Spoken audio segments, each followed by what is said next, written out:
ಭಗವದ್ಗೀತೆಯು ಸಮಾಜದ ಅನೇಕ ಕೊರತೆ ಸಮಸ್ಯೆಗಳಿಗೆ ಪರಿಹಾರ ಒದಗಿಸುತ್ತದೆ ಎಂದು ಸೋಂದಾ ಸ್ವರ್ಣವಲ್ಲಿ ಮಹಾಸಂಸ್ಥಾನದ ಶ್ರೀಮದ್ ಗಂಗಾಧರೇಂದ್ರ ಸರಸ್ವತಿ ಸ್ವಾಮಿಗಳು ಹೇಳಿದ್ದಾರೆ.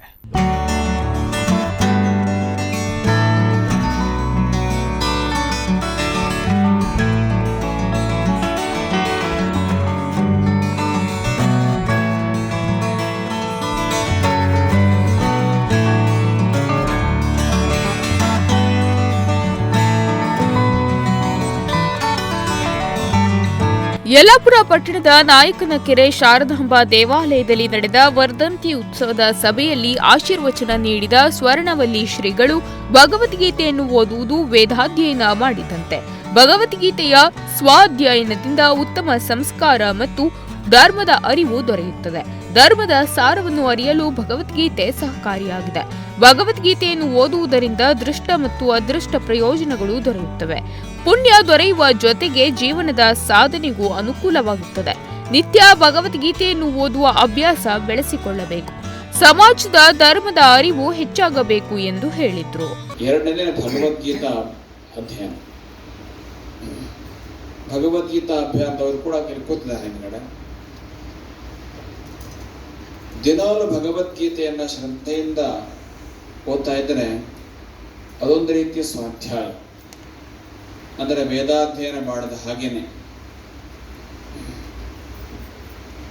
ಯಾರಿಗೆ ವೇದಾಧ್ಯಯನ ಮಾಡ್ಲಿಕ್ಕೆ ಆಗೋದಿಲ್ಲ ಅಂಥವರಿಗೋಸ್ಕರವೇ ಮಹಾಭಾರತವನ್ನು ಬರ್ತದ್ದು ಅಂತ ಹೇಳ್ತಾರೆ. ಆ ಮಹಾಭಾರತ ಒಂದು ಮುಖ್ಯವಾದ ಭಾಗ ಭಗವದ್ಗೀತೆ. ಹಾಗಾಗಿ ಅದಕ್ಕೂ ಆ ಮಾತು ಅನ್ವಯ ಆಗ್ತದೆ.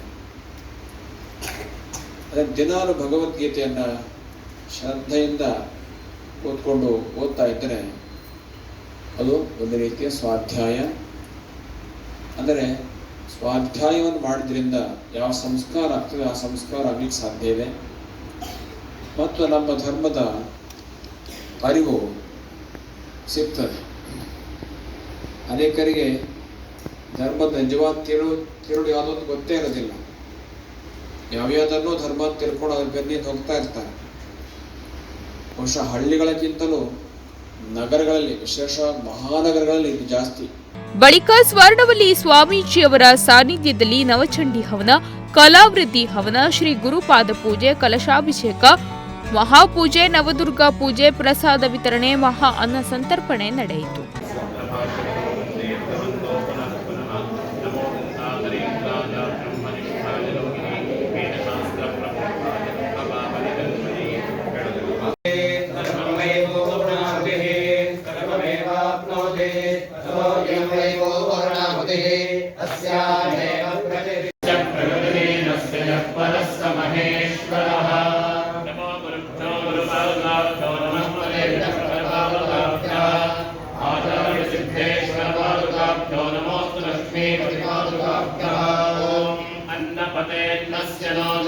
GN Bhat Tattigadde, Nudisiri news, Yellapur.